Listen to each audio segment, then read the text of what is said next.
Hey everyone, I'm Nnenia Yasmeen. I'm a fashion and retail business consultant based out of New York City. If you're new to my channel, welcome, and if you're a returning subscriber, thank you so much for tuning into today's video.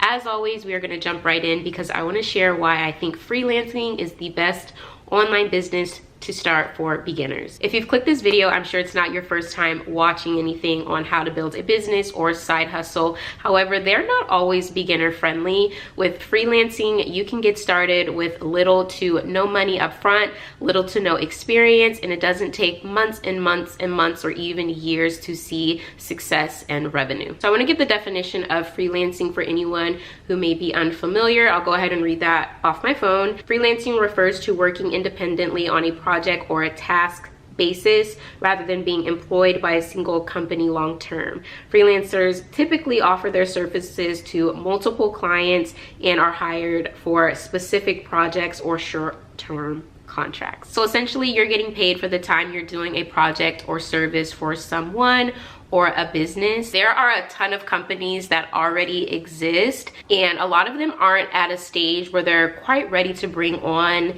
a full-time employee, so they'll outsource some of these different services and projects, and that's exactly where freelancing comes in. You don't need to be an expert to get started with freelancing. There are a ton of just administrative day-to-day tasks that you can help a business owner or business with. This could look like calendar management, email management, or just general like virtual assistant or executive assistant kind of roles where you're helping with those day-to-day tasks. Now, getting started, if you don't have experience, it will be a little bit more competitive just because there are a lot more people that can also do this job. So you do have to be a little bit more flexible with your rates. You may not be able to charge a premium at this stage just because there are a lot of other people that can complete these general day-to-day tasks. However, if you're willing to get started here, the more projects you complete, the more experience you get, the more referrals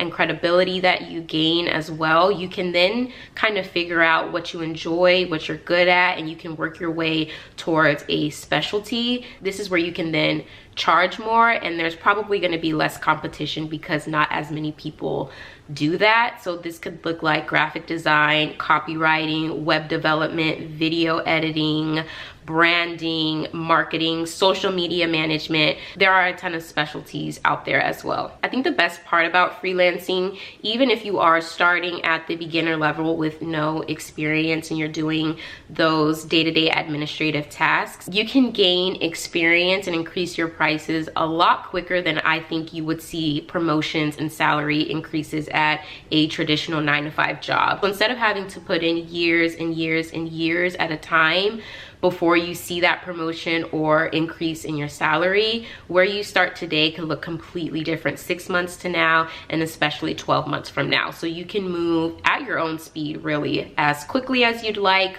or take your time. I also think this is just a great opportunity to see the ins and outs of a business on somebody else's dime, especially if you're interested in becoming an entrepreneur yourself. This is a great stepping stone to getting to selling products or maybe becoming a full-time creator or influencing. You can see, again, the ins and outs of what works and what doesn't work from the company that you are freelancing with. So you can learn from their mistakes and their failures as well as their wins and their successes. Kind of, again, grow as you go and establish your business as you're gaining experience. I think freelancing is a great kind of bridge from corporate 9-to-5 to entrepreneurship. You still kind of have a balance between